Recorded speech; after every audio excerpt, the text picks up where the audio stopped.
Imagine करो, एक बार लिखा हुआ डाटा कोई बैंक मिटा नहीं सकता, ना कोई गवर्नमेंट मिटा नहीं सकती, और ना कोई एक पावरफुल कंपनी तक नहीं मिटा सकती उस चीज को।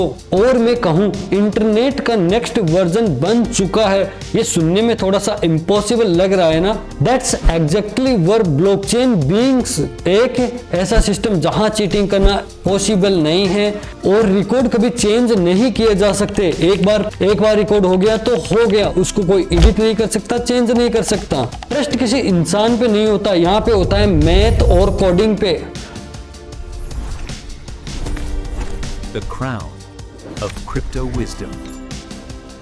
यहाँ हम क्रिप्टो की नॉलेज को सिंपल लैंग्वेज में समझते हैं। आज की वीडियो में हम कवर करेंगे ब्लॉकचेन क्या है, सेकंड ब्लॉकचेन क्यों बनाया गया है, थर्ड ब्लॉकचेन के यूज क्या है इस टाइम पे, और फोर्थ ये भविष्य में कैसे बदल सकता है दुनिया को। ब्लॉकचेन क्या है सिंपल लैंग्वेज में समझे तो सबसे पहले वर्ड को डिकोड करते हैं। Block plus chain is equal to blockchain. Block का मतलब होता है a list of record data, जिसमें आपके ट्रांजैक्शन हो सकते हैं, डाटा हो सकते हैं, डॉक्यूमेंट्स हो सकते हैं। जिसमें सेकंड वर्ड है चेन का मतलब होता है इन लिस्ट का आपस में लिंक्ड होना। अब इमेजिन करो एक लिस्ट है रिकॉर्ड्स की, उसके बाद में दूसरी लिस्ट, फिर तीसरी, फिर चौथी लिस्ट। इस प्रकार से लिस्ट चलती है हमारी और सब एक दूसरे से सिक्योरली लिंक्ड है। बस इसी स्ट्रक्चर को कहते हैं ब्लॉकचेन। ब्लॉकचेन क्यों बनाया गया है? 1990 में जब दुनिया डिजिटल हो रही थी तब एक बड़ी प्रॉब्लम सामने आई। डिजिटल रिकॉर्ड को कोई भी चेंज कर सकता था, कोई भी डेट आगे पीछे कर सकता था। ट्रस्ट सिर्फ थर्ड पार्टीज पे डिपेंडेंट था। उस टाइम पे लोग टाइम स्टैम्प सर्विस का यूज करते थे, लेकिन प्रॉब्लम ये थी कि ब्रीबरी हो सकती है, हैकिंग हो सकती है, ट्रस्टेड एंड गारंटेड नहीं थी। अगर डाटा ट्रस्टवर्थी नहीं होता तो डिजिटल दुनिया कभी सक्सेसफुल भी नहीं हो सकती थी। द बर्थ ऑफ ब्लॉकचेन 1991 में सुटर और स्कॉट स्टोरनेटा ने एक आइडिया प्रपोज किया। ऐसा सिस्टम जहां रिकॉर्ड ऑटोमेटिकली सिक्योर हो, मैथमेटिकली प्रोटेक्टेड हो और चेंज ना किया जा सके। इसलिए उन्होंने दो चीजें यूज की, फर्स्ट है क्रिप्टोग्राफी, सेकंड मैथमेटिक्स। 1992 में सिस्टम पावरफुल बना जब मैकलेट ट्रीज या हैश ट्रीज ऐड किया गया और यहां से मॉडर्न ब्लॉकचेन फाउंडेशन पड़ी। अब सवाल आता है कि हैश क्या होता है? अब एक सिंपल एग्जांपल के रूप में समझते हैं। सोचो एक पर्सन का कितना बड़ा नाम हो और उसे कंप्यूटर फिक्स फॉर्मेट में कन्वर्ट कर देता है। ये काम करता है हैश फंक्शन में।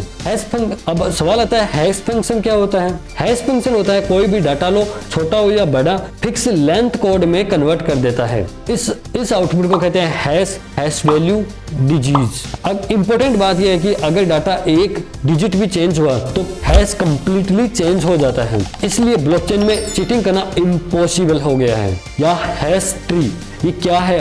छोटे हैश बड़े हैश से जुड़ते हैं, जैसे ब्रांचेज और लीव्स वाले। ये स्ट्रक्चर अलाउ करता है लार्ज डाटा को सिक्योर एंड स्टोर करने के लिए, फास्ट वेरिफिकेशन, हाई सिक्योरिटी के लिए। इसी वजह से ब्लॉकचेन मैसिवली डाटा हैंडल कर पाता है।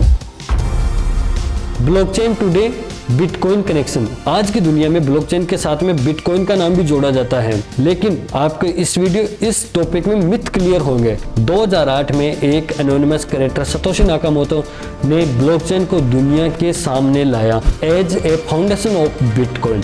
इंपॉर्टेंट क्लियरिफाई करना है आपको, bitcoin is equal to not blockchain. Bitcoin digital currency है, ब्लॉकचेन टेक्नोलॉजी है बिटकॉइन के पीछे की। ब्लॉकचेन बिटकॉइन ट्रांजैक्शन को सिक्योर बनाता है, पब्लिक लेजर पर रिकॉर्ड करता है बिना किसी थर्ड पार्टी के। Public ledger and decentralise. Traditional financial system में Visa, master card, bank, middleman होते हैं। ब्लॉकचेन में नो मिडलमैन, नो गवर्नमेंट, कोई भी नहीं होता। ट्रांजैक्शन डायरेक्टली यूजर के बीच में होती है और रिकॉर्ड होती है पब्लिक लेजर पे।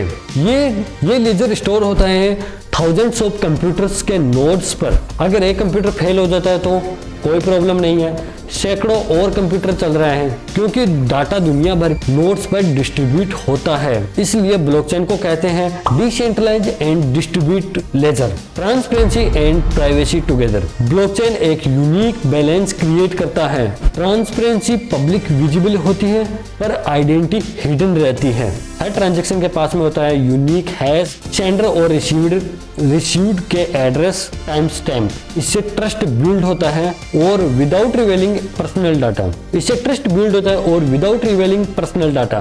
अब आते हैं ब्लॉकचेन के फ्यूचर के बारे में। ब्लॉकचेन सिर्फ बिटकॉइन तक ही लिमिटेड नहीं है। इसके फ्यूचर यूजेस हो सकते हैं land recorded, property registered, smart contract, bill agreements, digital identify, password, birth certificate, decentralise cloud storage, documents security के लिए। ब्लॉकचेन का कोर प्रॉमिस है ट्रस्ट विदाउट इंटरमीडिएशन। ब्लॉकचेन एक टेक्नोलॉजी नहीं है, ये शिफ्ट करता है ट्रस्ट के सिस्टम में। जैसे इंटरनेट ने इंफॉर्मेशन को फ्री किया है, वैसे ब्लॉकचेन वैल्यू और ट्रस्ट को फ्री करता है। ये सिर्फ शुरुआत है। डिस्क्लेमर, ये वीडियो सिर्फ एजुकेशन और अवेयरनेस पर्पज के लिए है। यहाँ पर कोई भी फाइनेंशियल एडवाइस नहीं दी जाती है। मैं आपको ये सिर्फ टेक्नोलॉजी समझा रहा हूँ।